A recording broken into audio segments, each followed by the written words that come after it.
आज मेरे लिए बहुत ही भावुक क्षण है। आज एक वर्कर, मजदूर का बेटा, एक सामान्य कार्यकर्ता को भारतीय राष्ट्रीय कांग्रेस का अध्यक्ष चुनकर ये सम्मान देने के लिए आप सबका हार्दिक आभार और धन्यवाद देता हूं।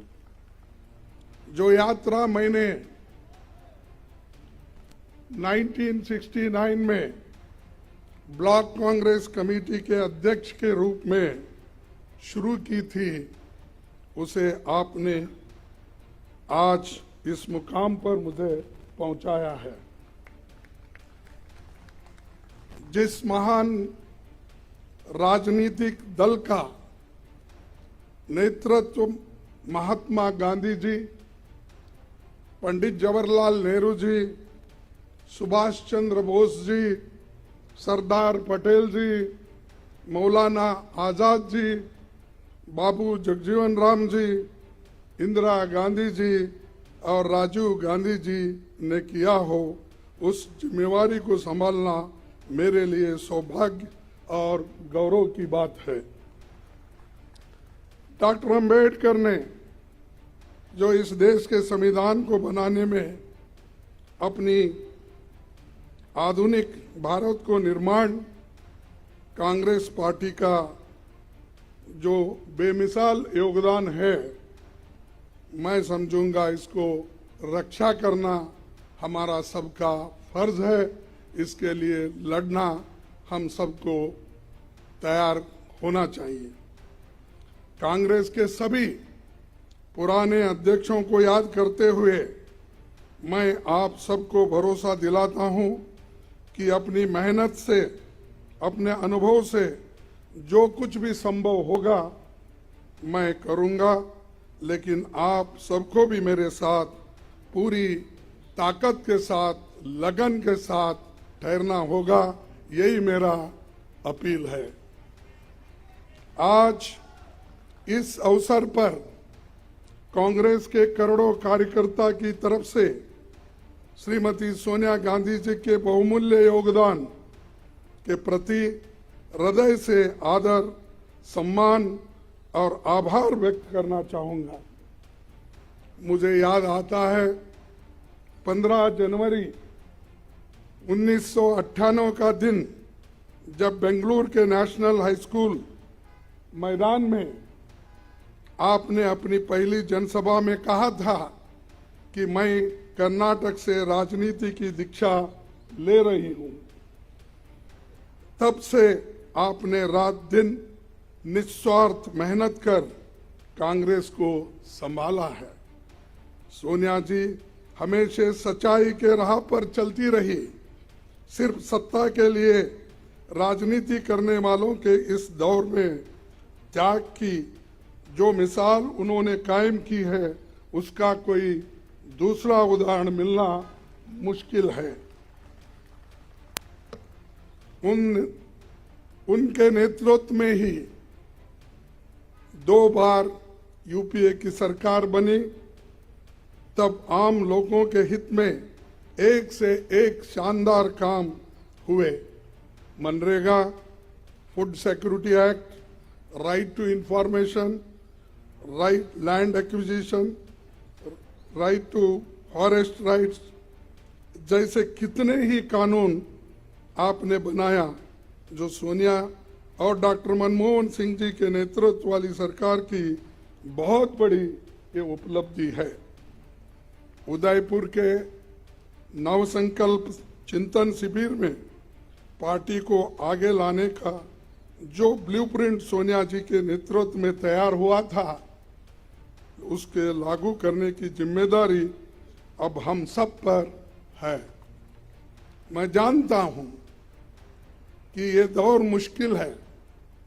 हम सब जानते हैं कि जैसे लोकतंत्र की स्थापना कांग्रेस ने की थी, उसको बदलने की कोशिश आज हो रही है।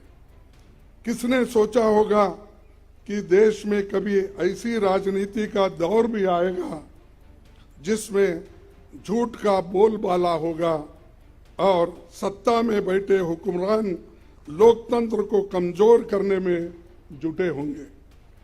लेकिन मैं ये भी जानता हूं कि झूठ, फरेब और नफरत का ये तंत्र हम तोड़ कर रहेंगे। कांग्रेस की विचारधारा भारत के संविधान की विचारधारा है और करोड़ों देशवासी उसमें दिल से यकीन करते हैं।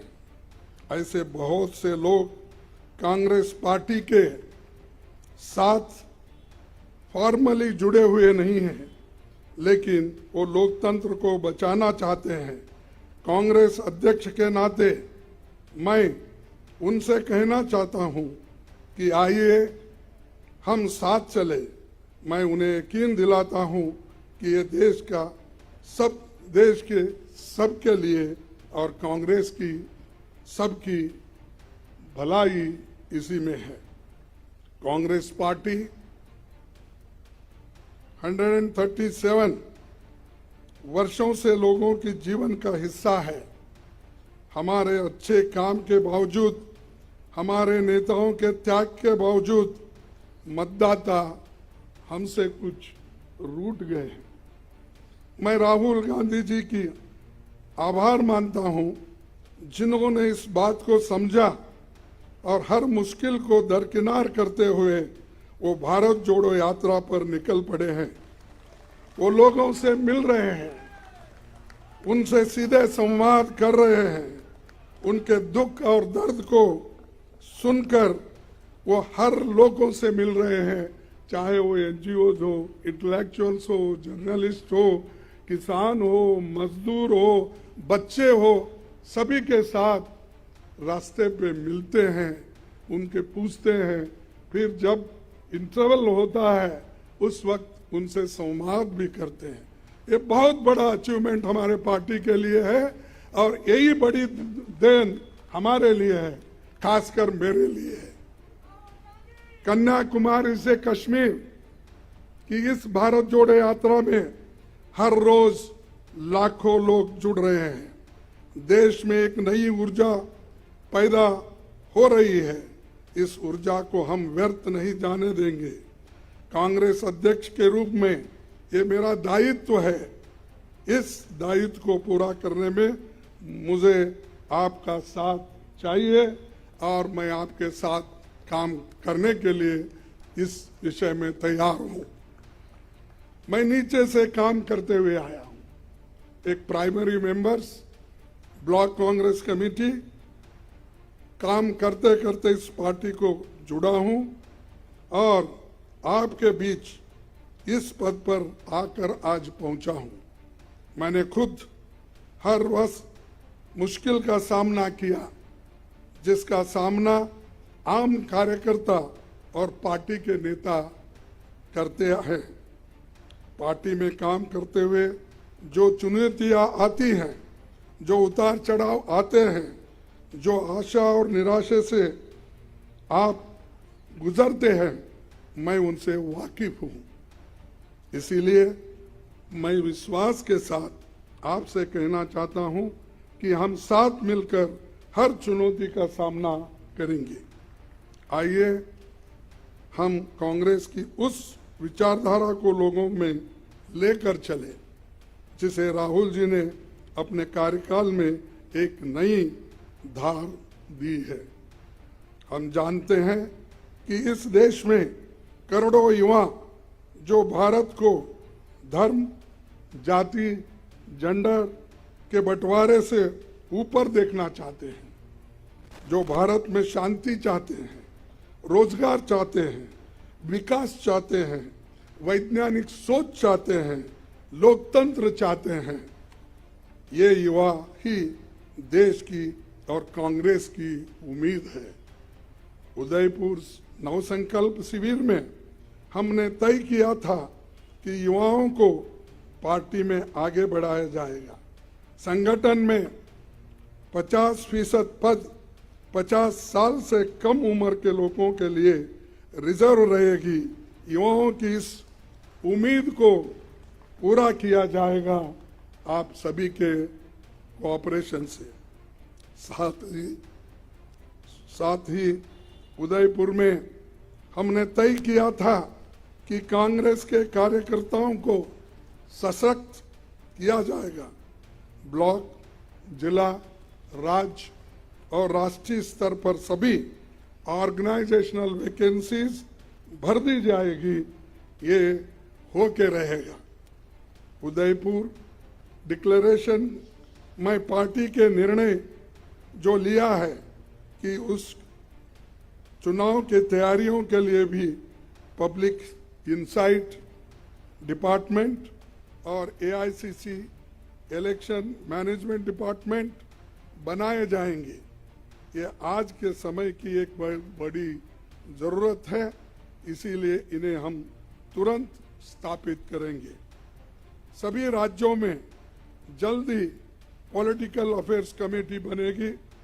कांग्रेस प्रेसिडेंट की मदद से सोशल जस्टिस एडवाइजरी कमेटी और एससी, एसटी, ओबीसी वर्गों के लिए लीडरशिप मिशन भी हमें कुछ ही दिनों में बनाना होगा। हमें उदयपुर में संकल्प लिया था कि देश में मौजूदा सरकार की अराजकता को मुंह तोड़ जवाब देंगे। बीजेपी आरएसएस का सपना है कि ये देश विपक्ष मुक्त हो।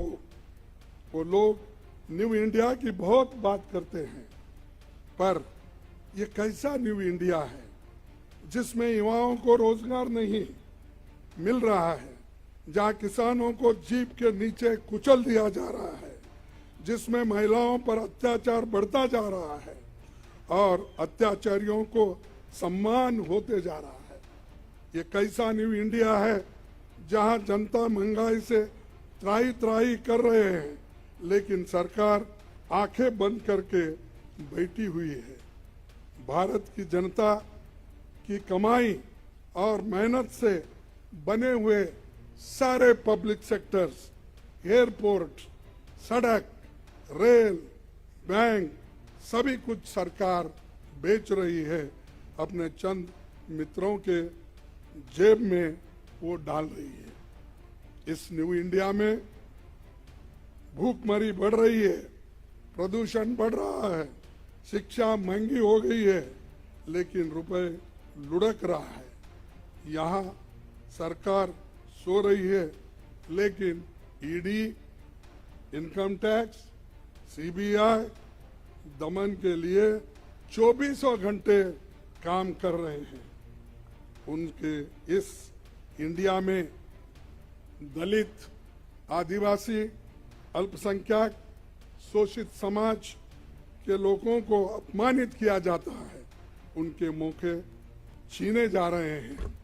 और आज के दिन इसी न्यू इंडिया में झूठ को सच और सच को झूठ बनाया जा रहा है। यहाँ गोडसे को देशभक्त बोलते हैं और महात्मा गांधी जी को देशद्रोही बोलते हैं। यहाँ बाबा साहेब के संविधान को बदलकर संघ के संविधान को लाने की कोशिश हो रही है। इसी न्यू इंडिया को बनाने के लिए वो कांग्रेस मुक्त भारत चाहते हैं, क्योंकि कांग्रेस के रहते ऐसा हो नहीं सकता, ऐसा हम होने नहीं देंगे और इसको लड़ते रहेंगे। आज मैं खासकर इस मौके पर हमारी पार्टी के नए चुने गए 9,000 से भी ज़्यादा डेलीगेट्स, पीसीसी डेलीगेट्स को बहुत बधाई देता हूं और उनसे कहना चाहता हूं कि आप हमारी पार्टी के आधार हो, आप जमीन से जुड़े हुए हो और जमीन से करीब हो।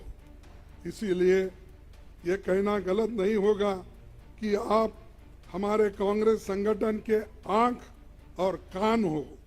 आप अपने अपने ब्लॉक में हमारे पार्टी के 6 करोड़ प्राथमिक सदस्यों के सुख दुख के साथी हो। हमारा एक आम कार्यकर्ता जब मजबूत होता है, तभी हमारा केंद्रीय संगठन मजबूत बनता है। Today I want to call upon my Congress family to come together to carry the message of Bharat Jodo Yatra to every nook and corner of the country. The message of economic equality, safeguarding constitutional values, communal harmony, more employment opportunities to the youth of India. Let us tell the people of India that Congress with them in their struggles and aspirations. Tell them that we are going to be their voice and that we will work for India that was envisioned by forefathers who gave their blood and sweat for this great nation. Lastly, I would like to thank the chairman of the Central Election Committee, authority, and its members, the Congress party and this team, providing once again the Congress is the only party that truly has internal democracy and that has been proved in this election very impartially conducted by the chairman of the authority. I once again congratulate him. I also would like to thank CWC members, PCC presidents, CLP leaders, and all organizational wings for their support and cooperation that they extended for conducting this election smoothly. In the end, I would like to once again thank our PCC delegates, and I want to tell them that you are the foundation of our party. As President, it will be my utmost duty to look after our workers. Together, we will build an India that will be enlightened, empowered, and equal for every citizen. इस देश में संविधान की रक्षा होगी, सबके सम्मान अधिकार की और अवसर की रक्षा होगी, लोगों में नफरत फैलाने वालों को हम हरा के रहेंगे, जनता की आवाज बनेंगे, महंगाई, बेरोजगारी, भूखमरी से लड़ना होगा, भारतवासियों के भविष्य की रक्षा करनी होगी। आने वाले समय में हिमाचल, गुजरात और अन्य राज्यों में चुनाव होने हैं। जनता इन राज्यों में बदलाव चाहती है। हमें मजबूती से इनमें अपनी पार्टी का प्रदर्शन करना होगा। आप सभी का सहकार और सभी की मेहनत उसमें लगना चाहिए, तभी हम उसमें यश पाएंगे। हम महात्मा गांधी के सिपाही हैं, हम किसी से डरते नहीं, और जब कांग्रेस कार्यकर्ता अपने अंदर के डर को निकाल देगा तो बड़े से बड़ा साम्राज्य भी घुटने टेक देगा। तो इसीलिए मुझे एक बार याद आता है, राहुल जी जब लोकसभा में थे, एक शब्द हमेशा कहा करते थे, जो भी मुश्किलें हमको आएंगे उसको डरना नहीं। उनका वर्ड ही था डरो मत, और वही डरो मत का स्लोगन हम आगे लेके चलेंगे। मैं देश के युवाओं से कहना चाहता हूं कि जो लड़ाई कांग्रेस लड़ रही है वो सिर्फ हमारी नहीं है, हमारे लिए नहीं है, हमारे पार्टी के लिए नहीं है, ये आपके भविष्य की लड़ाई है, जिसे हम सब मिलकर लड़ेंगे और जीतेंगे और यशस्वी इसमें हासिल करेंगे। इतना कहते हुए मेरे 4 शब्द को समाप्त करता हूं। जय हिंद, जय कांग्रेस।